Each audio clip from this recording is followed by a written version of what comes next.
of devastation from the Indian state of Kerala. 3 landslides swept across the Wayanad district in India, engulfing practically everything that stood in its way. This week, we focus our attention on this story. Hello there, you are joining me with Inside South Asia. Let's take a look at what we have in store for you this week.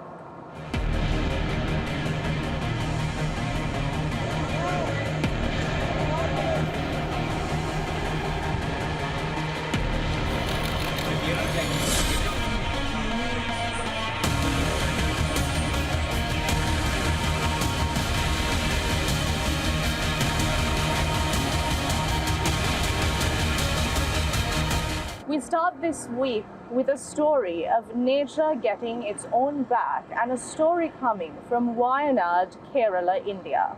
Over hundreds have been feared dead following these disastrous landslides that have engulfed the entire district. However, officials say that this number is just the tip of the iceberg and hundreds more are feared trapped, with rescue efforts underway and racing against time.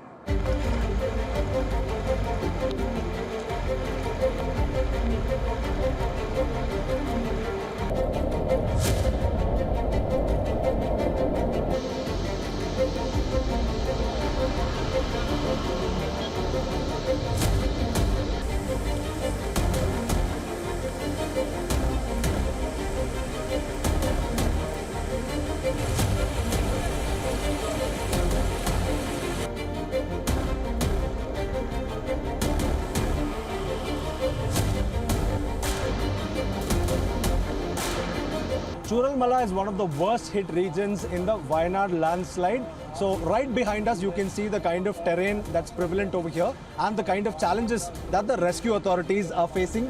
One, the bridges and the land links that existed over here are completely washed away. What you're seeing are the remnants of the bridge. So clearly, heavy equipment also, it's a challenge to bring it here. There are a couple of earth movers. They're already working on site. The goal here is to actually transport people and whatever little equipment using that zip line or that rope link that they've tied from that end to this end.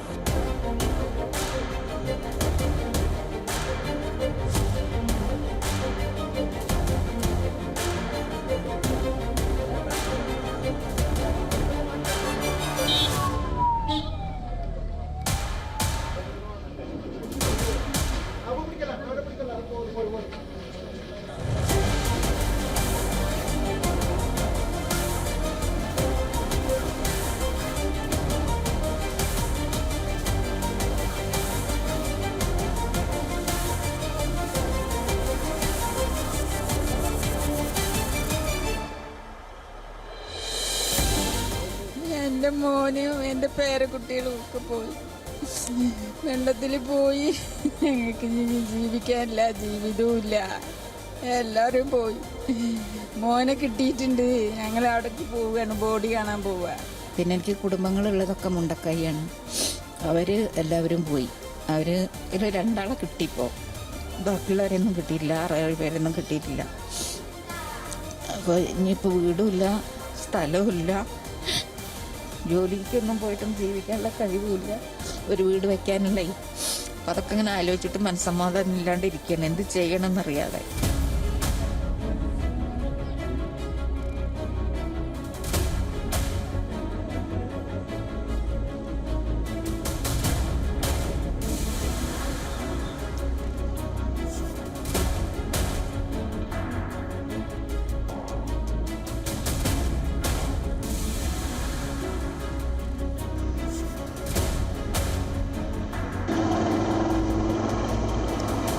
Major hope that the people have today here is that the Indian Army will bring specialized engineering teams. They will attempt to build a bridge, a makeshift one, and then that bridge will have to be placed here. But those are military grade bridges and extremely huge. Even heavy vehicles can travel on that bridge. So once that is established, land link will be established, and thereafter the rescue can progress at a much faster rate.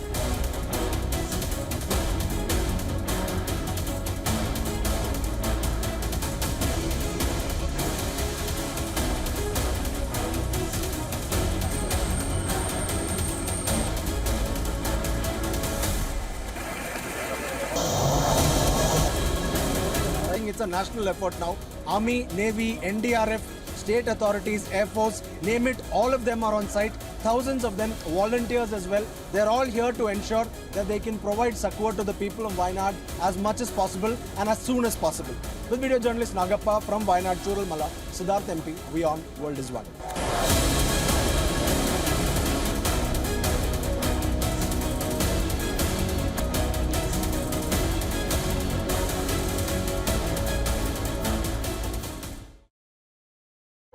Devastation wrought across by monsoons, the impact of monsoons and torrential downpours and its results in heavy rainfall, landslides, or even as multiple viruses is something we have been focusing on for the past few weeks. From nature's onslaught to man-made horrors, 18 of the 22 carriages of a train swung off its tracks in Jharkhand in the wee hours of Tuesday. This is one of a string of such incidents witnessed across the country recently. And this brings into the spotlight the issues of the country's public transportation systems and a lag and delay in harnessing appropriate technology. Take a look. The latest train travel nightmare. In the wee hours of Tuesday, as passengers of the Howrah-Mumbai Express train slept, 18 of its coaches flew off the tracks. 2 people were killed, at least 20 are injured. Railway officials say a goods train had also derailed nearby, and they're probing if there's a link. Suddenly, train hill gaya. Suddenly, the entire train shook.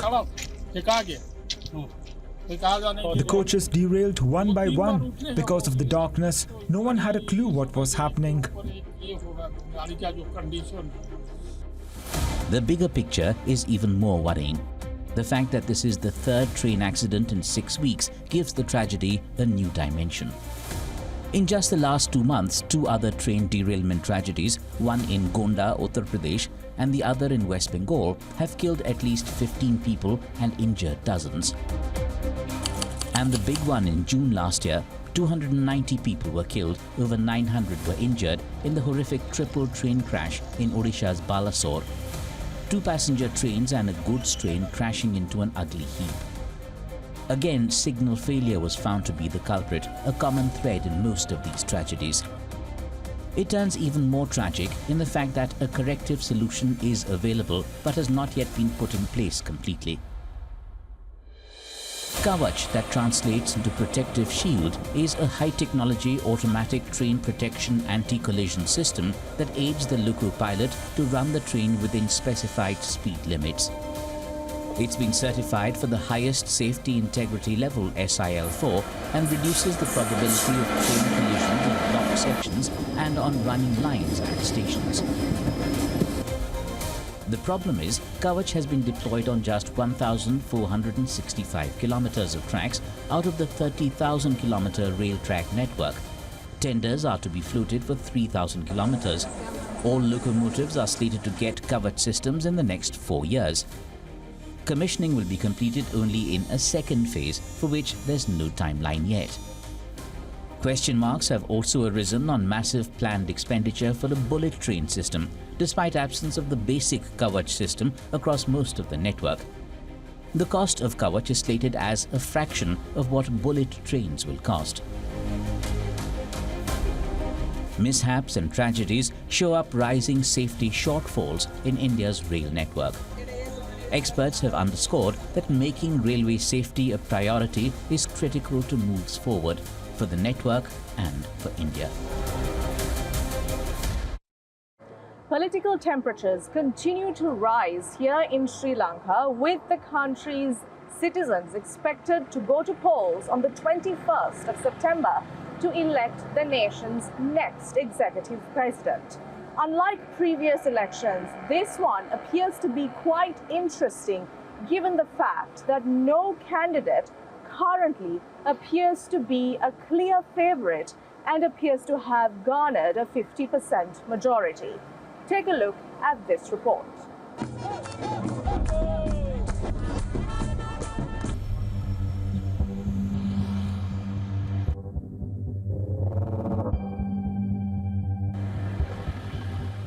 නාම යෝජනා බාර ගැනීම අගෝස්තු මාසේ 15 වෙනිදාත් ඡන්ද විමසීම සැප්තැම්බර් මාසේ 21 වෙනිදාටත් නියම වෙලා තියෙනවා. The countdown is on.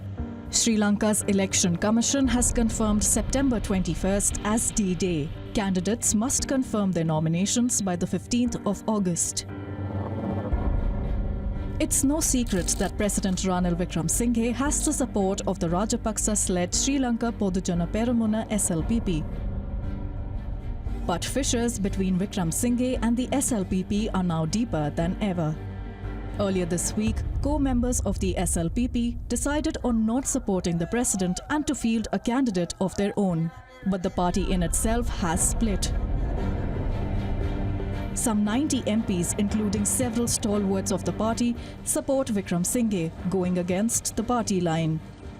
This now singles out the Rajapaksas comprising Mahinda, Basil, Chamal and Namal with a limited number of MPs on their side. Son of former President Mahinda Rajapaksa, Namal Rajapaksa recently termed President Wickremesinghe party destroyer, blaming him for the divide. He panned Wickremesinghe, claimed he destroyed the SLFP, UNP and now the Rajapaksas-led SLPP. This election promises to be highly competitive. Besides President Wickremesinghe, candidates include key opposition figures Sajith Premadasa and Anura Kumar Dissanayaka of the Janata Vimukti Peramuna, a party with Marxist leanings. Sri Lanka's former Justice Minister, who recently resigned after filing his nomination for the upcoming election, spoke exclusively to WION. Vijayadasa said this election depends hugely on 55% of voters who are still undecided on whom to vote for. At the moment, a lot of people believe that no candidate appears to be the stronger candidate than another candidate. Like no candidate has a 50% majority voter base as of right now. Do you think this is accurate? And again, do you think the president will secure victory? It's a dream. It will never happen. If president contests that if he has to secure the 4th place, it is a great victory for him. 4th place. But at the moment, what the people's thinking is correct. At the moment that nobody has got 50%, because how can it be? At least 55% people are now undecided. It will take some time. When it comes to the last 2 weeks of the election, then people can see that who is the winning party. By that time, gradually the people will be separated to 2 groups, except those residues which will go to Ranil Wickremesinghe or any other. Rest of the people will take a decision. But it will happen during this election campaign. He also took a dig at the incumbent President Ranil Wickremesinghe, calling him a pawn and front used by the MPs to secure their power. Vijayadasa even said Wickremesinghe won't even reach the 1 million vote mark. Does any candidate, including the current president, appear to have the majority vote? My vote is for the president, Mr. Ranil Wickremesinghe. He ended the era of queues in the country. Yes, the cost of living is high, but he's trying to address these issues. I'm confident that he'll steer the country in the right direction. My support is for Sajith Premadasa. I am supporting him because of the cost of living in the country. Just take a look at ordinary and basic goods in the country. From a bar of soap to even a biscuit packet has increased in price significantly. Yes, the president solved the crisis, but he did so by putting that burden on us and by increasing prices. My vote is for Anura Kumara Dissanayaka this time. I'm confident he will get over 50% of votes and become president. Yes, Ranil Wickremesinghe did take the country out of the economic crisis, but he has not given a proper solution to the cost of living issue. Increasing tax rates while our salaries remain the same is unfair and we are unable to cope. This election will be closely watched not only locally but also globally, as Sri Lanka has been heavily reliant on international institutions and financial bodies, chiefly the IMF, to pull the island out of its economic crisis. An election that is sure to go down to the wire. Poppy cultivation and narcotics in Afghanistan continue to take place as per a UN report. Despite a ban by the Taliban on such activities, lobbying by drug peddlers make this rule virtually lame. Aided by Pakistan agencies, India appears to be a big target. Take a look at this report. The poppy fields of Afghanistan, one of the country's most magnificent sights, yet also among the root causes for much of the criminality and terror and all that's blocking Afghanistan from getting back on the rails of progress. A new United Nations report throws up some big concerns. That Afghanistan continues to have massive stockpiles of opium and that it can be used to meet the needs of narcotics trafficking networks despite a ban imposed by the Taliban on poppy cultivation. The report says figures show no noticeable difference in opium exports, and it could be several years before the cultivation ban can see effects.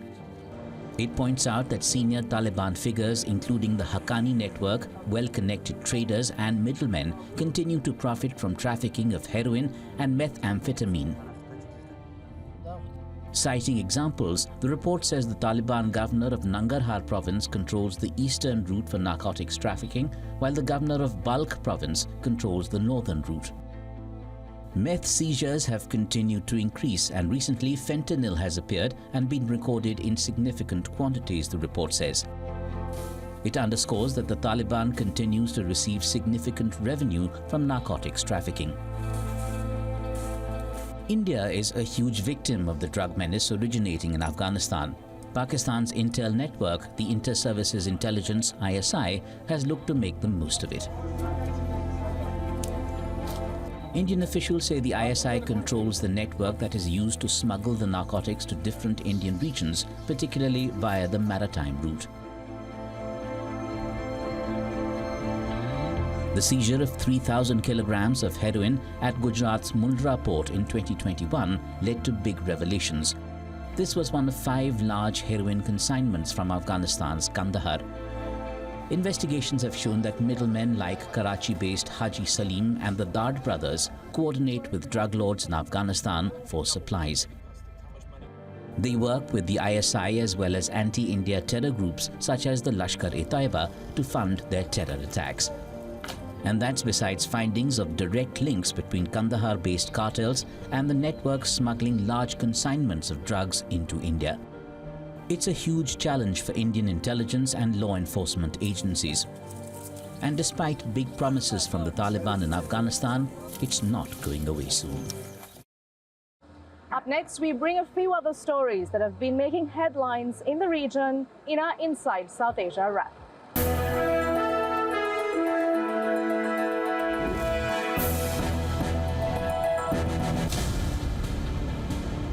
The Bangladesh government has banned the radical Islamist Jamaat-e-Islami party and its student wing.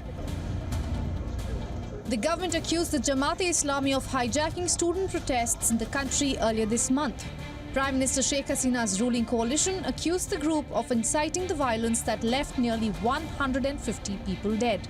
The government also blames Jamaat's student wing Islami Chhatra Shibir along with the BNP and its student wing Chhatra Dal for the unrest. Meanwhile, dozens of Bangladeshi teachers took to the streets on Thursday protesting the deaths of students during recent countrywide violence over the last few weeks. India's External Affairs Minister Dr. S. Jaishankar is all set to travel to Maldives next week. This will be the first ministerial visit from New Delhi to Mali since the new Maldivian president Mohamed Muizzu's government took charge in November last year. During the visit starting August 9th, Jaishankar will hold key talks with his Maldivian counterpart and is also expected to meet President Muizzu. After a phase of strained ties, the visit is seen as a key milestone in both India-Maldives relations. Pakistan's port city of Gwadar has been rocked by protests. Thousands protested in Balochistan province to call for greater rights.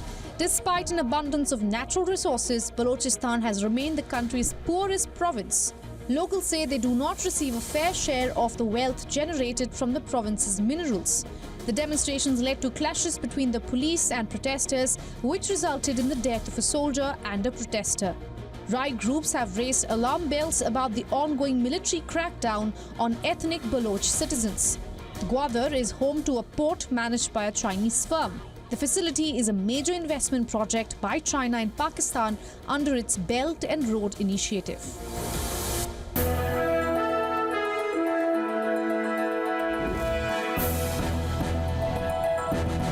And that's all we have for you on our show this week. Join us again next week for all the action from the region. For the WION team, I'm Dasuni Athauda, signing off.